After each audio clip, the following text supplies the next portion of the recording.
The Art Spirit by Robert Henri.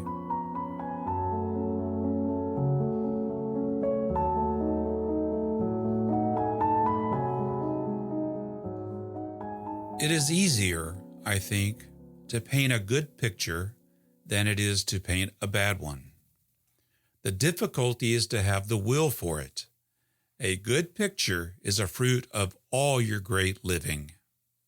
There are terrible pictures that have taken time and pain to make, intricate and difficult, results of grinding patience, research, great amalgamations of material.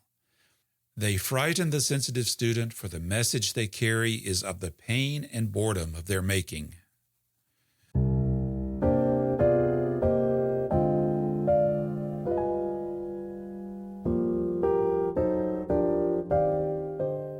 Don't take me as an authority.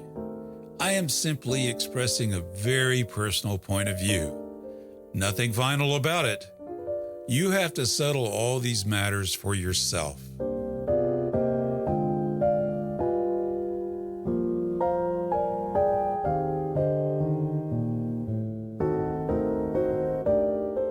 Houses, housetops, like human beings, have wonderful character.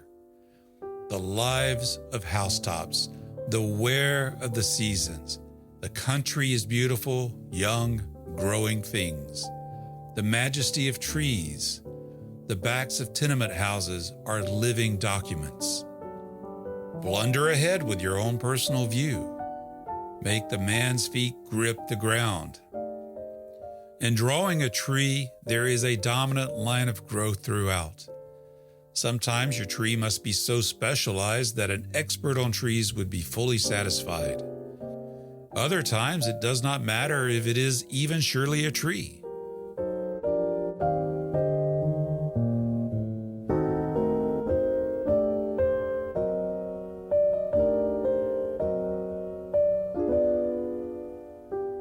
Your pictures seem to be made up of things seen in nature plus a memory of pictures you have liked. The percentage of the latter is often too great. Make the hill express its bulk as a hill. Make the wagon express its carrying power. I am not interested in color for color's sake and light for light's sake. I am interested in them as a means of expression. The eye should not be led when there is nothing to see. A satisfactory painting of a head is almost the highest piece of composition.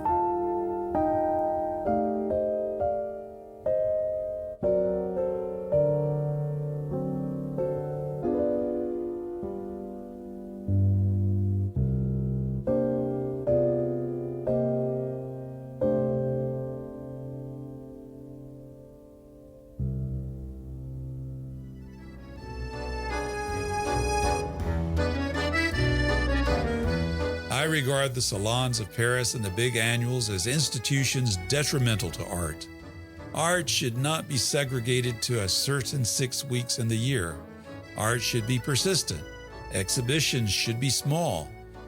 Everyone enjoys Fifth Avenue because there a series of very small exhibitions occur in the dealers' galleries. We enjoy them all, for they are not beyond our endurance, and because they are divided into groups. A group in each gallery. We are thus enabled to see more and enjoy more than were they smashed together in one great hodgepodge. And on Fifth Avenue, art is persistent. We can always find something there in all seasons. The big show should not be desired. All over the world, art has been made into a 3-ring circus with salons. All who are familiar with modern art history know the salon pictures as a special and very overgrown and mongrel breed.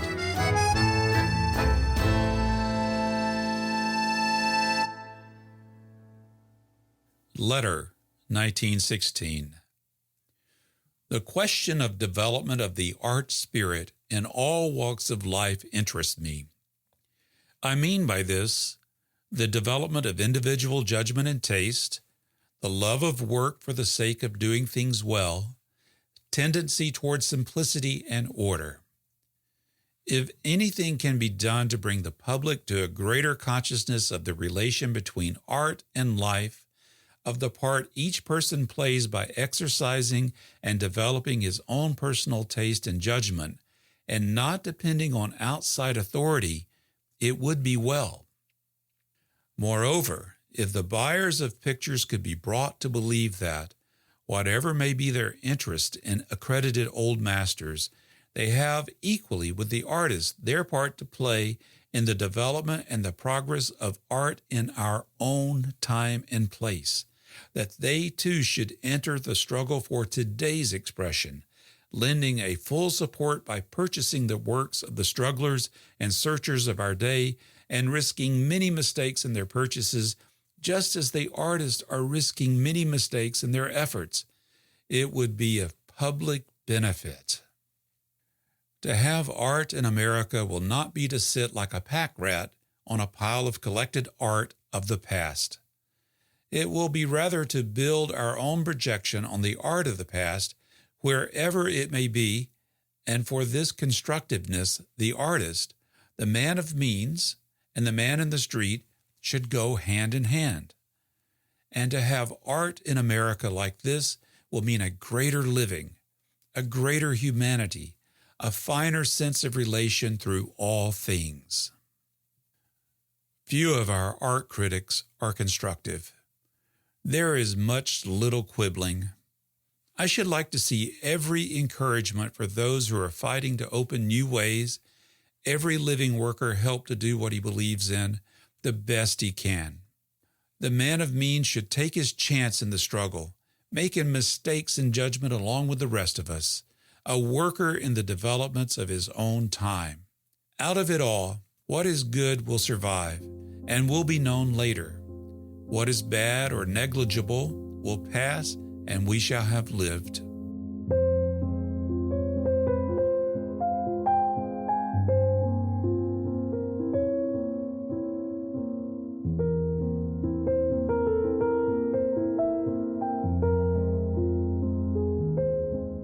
Go and see the picture. I know you will like it. Put on a pair of false whiskers so you won't be bothered. I am thinking of a series of disguises for myself so that I can go to picture galleries and look at the pictures and think about them. There should be an art law prohibiting friends from recognizing each other in art galleries. If space were not so expensive, I would suggest a social room adjoining each picture gallery where we could retire with friends and ask and answer, "Where did you go this summer?"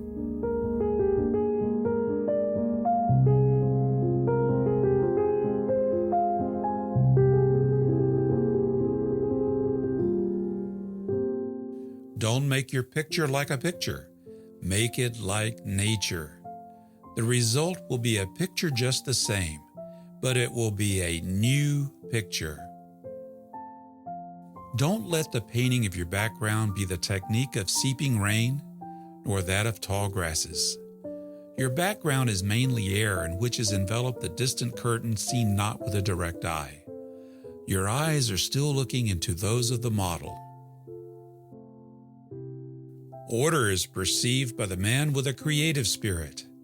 It is achieved by the man who sincerely attempts to express himself and thus naturally follows organic law.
I think that this search for order, which is the artist's work, produces orderliness not only in mind, but in body.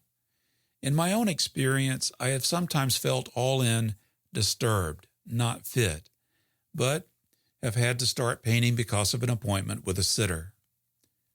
In an hour's work, I have found myself, okay, fine, and at the end of the 3 or 4 or 5 hours work have been tired, but altogether in better shape than when I started.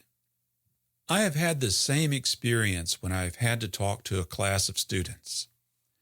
Often I start, very tired from other work, or distracted by little annoyances, with nothing to say and no invention in saying it, but am forced by the engagement to go on. Presently, as I make the struggle for orderly and relative ideas, the fatigue rolls away, order begets order, and a healthy state of mind and body exists. And again, at the end, I am tired, but in better condition than when I started. There is more than one way to rest and to recuperate, and it amuses me to say the paradox, that resting is often very fatiguing. Of course, on the other hand, we find among artists and art students many who, instead of thinking and searching order, dash at their work in a wild, splashing frenzy, without reason, without an interest in finding the way, just wanting the goal, screaming and stamping their feet to get it, not interested in the process of getting it. Such as these, practicing in disorder, wear themselves out, destroy. To study art is to study order, relative values, to get at fundamental constructive principles. It is the great study of the inside, not the outside of nature. Such a pursuit evokes justice, simplicity, and good health.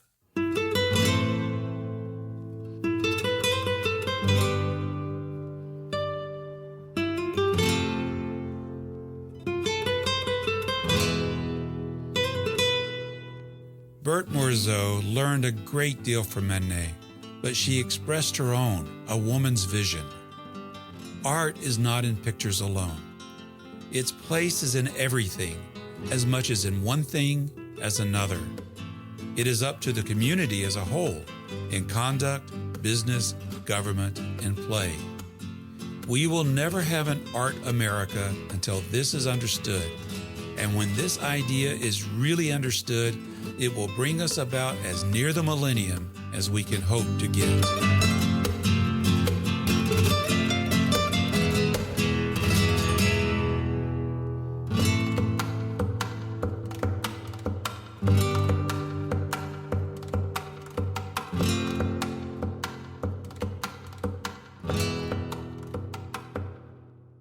I believe very much in the importance of a thorough study of the materials used, their quality as to durability. An artist may not be a chemist, but he can ascertain much from the books written by authorities. I believe in the study of technique. One should know as far as possible all the possibilities of a medium. I am not interested in technical stunts and bravura. I am interested in simple expression, not interested in painting the surface of things. Paint must be so simply managed that it will carry understanding past the material fact. Painting should never look as if it were done with difficulty, however difficult it may actually have been. Motive demands specific technique. Without motive, painting is only some sort of difficult jugglery. The finer the motive, the more the artist sees significance in what he looks at, the more he must be precise in the choice of his terms.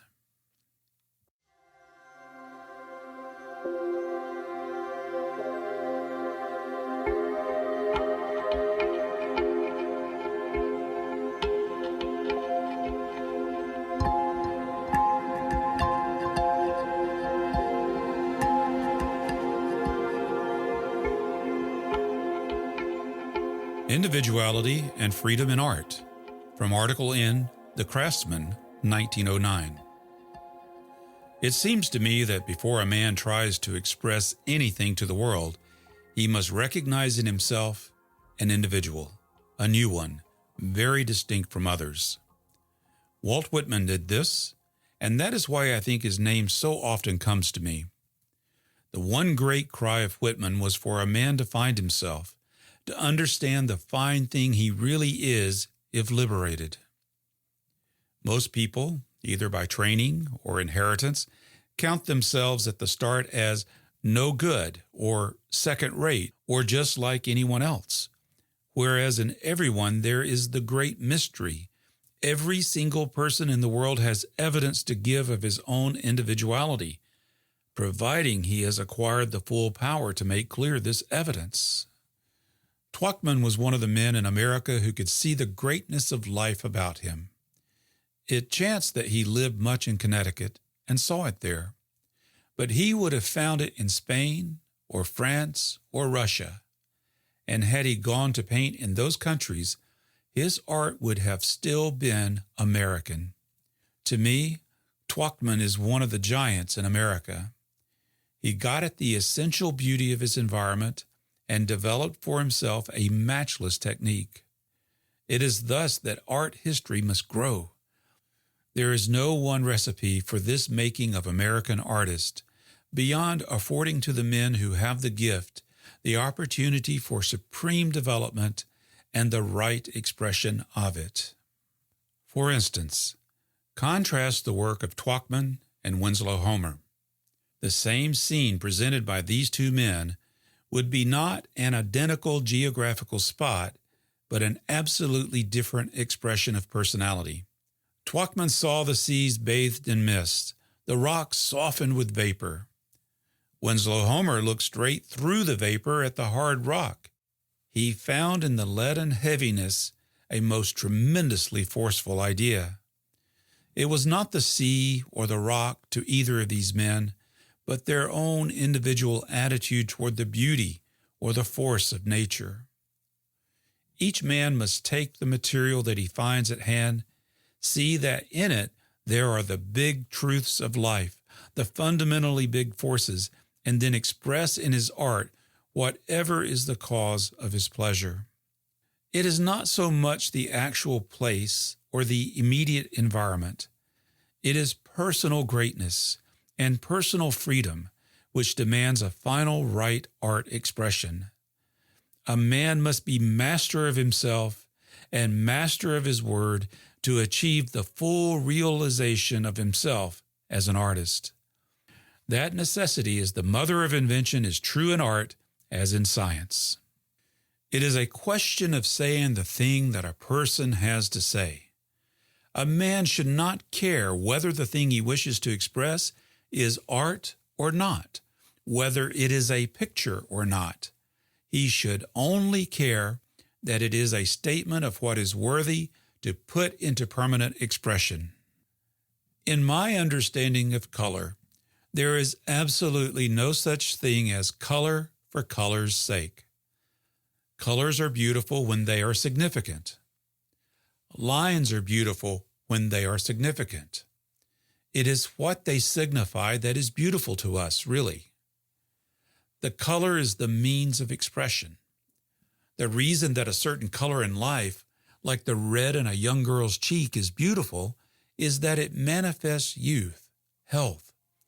In another sense, that it manifests her sensibility. We want inventors all through life. The only people that ever succeed in writing, painting, sculpture, manufacturing, and finance are inventors.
Every stave in a picket fence should be drawn with wit, the wit of one who sees each stave as new evidence about the fence. The staves should not repeat each other. A new fence is rather stiff, but it does not stand long before there is a movement through it, which is the trace of its life experience. The staves become notes, and as they differ, the wonder of a common picket fence is revealed. Artists are sometimes asked, "Why do you paint ugly and not beautiful things?" The questioner rarely hesitates in his judgment of what is beautiful and what is ugly. This, with him, is a foregone conclusion. Beauty, he thinks, is a settled fact. His conception also is that beauty rests in the subject, not in the expression. He should, therefore, pay high for Rembrandt's portrait of a gentleman and turn with disgust from a beggar by Rembrandt. Fortunately, Rembrandt is old enough not to have this happen, and the two, the gentleman and the beggar, flank each other on the walls in fine places. But the lesson has not been learned. The idea still remains that beauty rests in the subject. The artist wants to paint the baby as he has seen it in the naturalness of its usual clothes. The mother wants it painted in its new dress and cap. There is nothing left of the baby but a 4-inch circle of a fractional face. All the rest is new clothes. Many things pass in the course of a day. Idle philanthropy is a sort of disease. It is all very well to form societies for the encouragement of deserving young artists, and people go at these things with a spirit of benevolence and a faith in their infallibility that is appalling. They seem to think that benevolence will do the whole thing, and do not realize that what they have undertaken is as much a matter of mind as it is of heart. The plan is usually to pick out the deserving and presently to give prizes to the most deserving. I ask, how are we old fellows to know when a young fellow is deserving? And the stare I get as an answer means, why, who should know if not we great old fellows? And they say, we will have a committee, a jury. Throughout the whole history of art, committees and juries, whoever composed them, have failed to pick winners. Oh yes, there are a few instances, but they are so few that they only serve as exceptions to prove the rule. To cite one great instance, take the history of art in France. Practically every artist who today stands a glory to French art was rejected and repudiated by the committees and juries. So the young artists are to be noticed, and if they are deserving, we, the old fellows, are to hand down by our judgment encouraging awards to the little fledglings. How does the young artist look at it? If these young artists are really deserving, it must be because they have already ideas and opinions which belong to them and their generation. It is quite likely they don't want our judgment. Are we not too anxious to have our fingers in their pie as well as in our own? Can't we ever realize that it is not for the old to judge the young, that it is the young who must judge the old? To award prizes is to attempt to control the course of another man's work. It is a bid to have him do what you will approve. It affects not only the one who wins the award, but all those who in any measure strive for it. It is an effort to stop evolution, to hold things back to the plane of your judgment. It is a check on a great adventure of human life. It is negative to the idea that youth should go forward. It is for the coming generation to judge you, not for you to judge it. So it must happen, whether you will it or not. If you want to be useful, if you want to be an encouragement to the deserving young artist, don't try to pick him or judge him, but become interested in his effort with keen willingness to accept the surprises of its outcome, to struggle for an open forum for exhibition without the control of juries, and for greater opportunity to all for self-education means an exercise not only of benevolence, but of mind. To do this is not to be an old fellow reposing in the past and interfering with the future.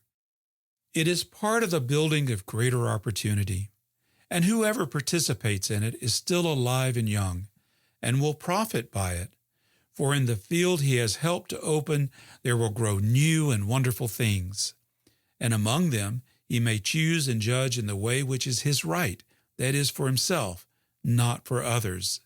He may award with his personal appreciation or pass money by purchasing, but this will be a personal affair.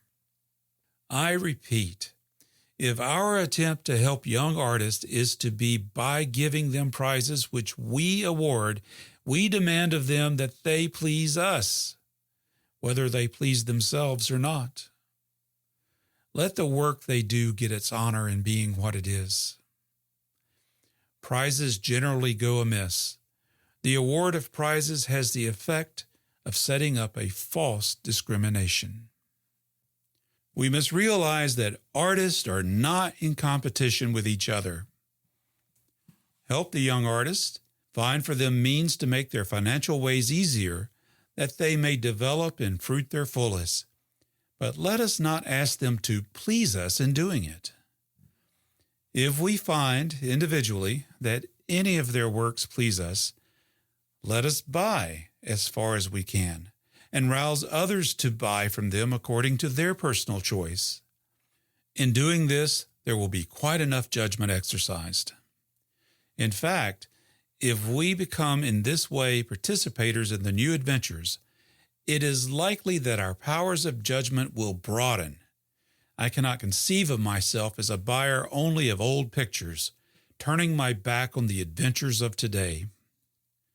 Finally, I say, don't force the prize game on the deserving young artist. Leave it for the old children of our own generation to play with, and let it die with them.